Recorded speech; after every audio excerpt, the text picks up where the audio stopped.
And speaking of, I know you mentioned Lior and a lot of Mhm. like executives. Sure. Like as Umar would say, should we find it suspicious that Kevin Liles just happened to step down in the midst of all this? Absolutely not. No? Here's why. What you should be paying attention to is the guy who's going to replace Kevin Liles.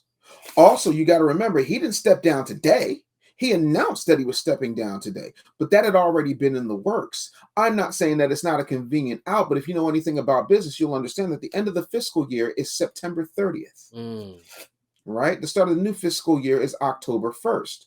And so he was like, yeah, on the 30th, I'm out because the guy who's replacing them is the son of a, ooh, boy, and I can't call his name right now, but you do a little research, you can find him, Lucian something or other. And I believe you talk about he's a current CEO. For the people who don't know, the label 10K Projects, which has Ice Spice right now, his Hmm. his son. Um and because I heard Kanye say something, right? He was like, Hmm. the reason y'all could talk to me like this is because you took the deal you fucking fed. What could you were saying, so every 30 years, is it that they have to work with certain organizations in order to have this much power? And then after a while, it's like, too much, it's time to go. We need a new puppet to play with. I want you to watch two movies. The first one is called Oh God, starring John Denver and George Burns. The second one I want you to watch is called Oh God, You Devil, right? And Oh God, You Devil, they talk about what happens when you sign a deal. And they use the devil as a metaphor or an allegory for what it's like in the industry. Oh, you said you wanted this, but yeah, now you're going to give up your family. Now we're going to get you on a sex scandal. Now they're going to find you with a needle in your arm. Like all of that stuff happens. It sounds far fetched, but guess what? In 1995, when they had put out a bunch of movies about cloning and this, that, and the third, Michael Keaton starred in one called Multiplicity. And there was a thing called Dolly the Sheep, right? Which was the first cloned sheep. Now you got these genetically modified organisms. What do you think clone meat is? They ain't even got to label it no more. Mm. It's commonplace. All of this talk about aliens has been going on since 1994, starting with Independence Day, the Men in Black. You think the biggest star in the world was saving the world every 4th of July weekend by coincidence? Mm. And then what happened 30 years after that? Oh, slap at the Oscars. Okay, never mind. You were saying something about 30 years and how they got to refresh it and there's a system in place. Yeah, nah, bro. Because after a while, listen, I wasn't checking for Andre Harrell. I was checking for Puff because before that, you got to remember, Puff had Mary J. Blige and Jodeci living in the projects As when they were signing him. they were signed to Uptown and they were his projects. You see what I'm saying? Like, there's a story about a kid who was interning while going to Howard and got to such a point where he was sleeping in the subway, but he eventually dropped out of Howard, even though he was throwing the dopest parties on campus. He had a bigger agenda. He had bigger things that he wanted to do. The kid was unstoppable. He was relentless. He's perfect. He also happens to be the son of the right hand man of one Frank Lucas. We talking about Puff? Yes. Oh shit. Yeah, see, it's the world they pull over your eyes in order for you not to pay attention. Wait, so how does So it the correlation to Frank Lucas' son? Where? okay, no, Frank Lucas's right hand man was Puff's father, Oh.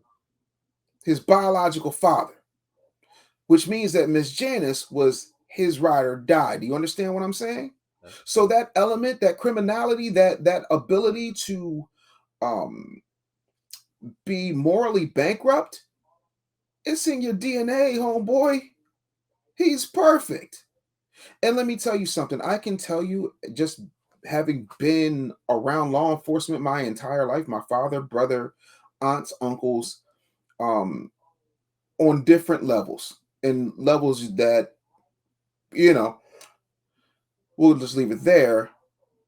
If you want to find somebody, if you want to know something about somebody, way before there's a Google, there's a database on your black ass right Mm. now. So they know who to pick, they know who to go after, they know who not to go after. That's why certain people get signed and other people just are sitting around with a SoundCloud account wondering why they demo ain't popping. Mm. Everything is fixed and everything is fake. The WWE is realer than the music industry.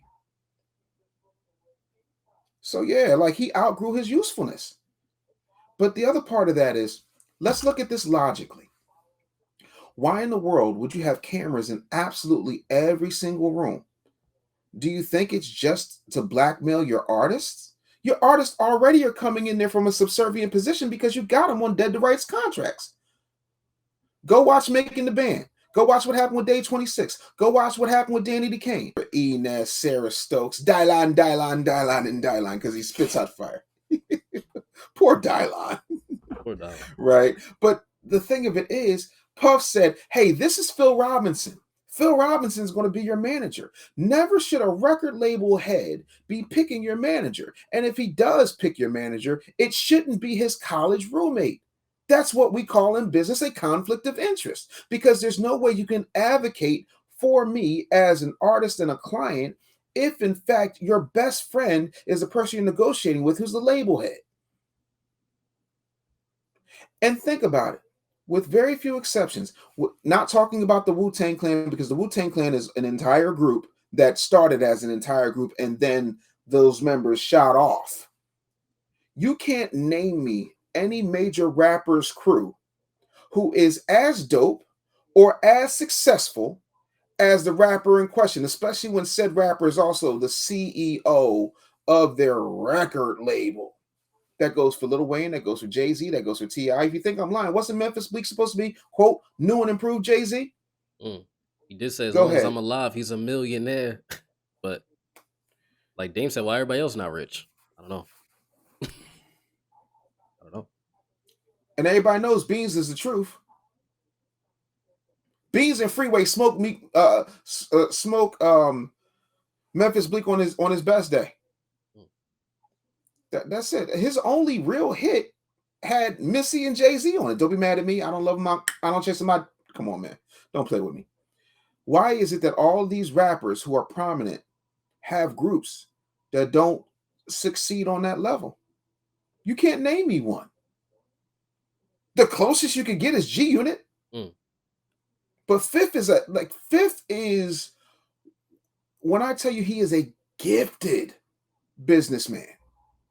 That's why he controls the way he does, because he knows the same thing I know, but the stuff he's not telling you is the stuff I am telling you.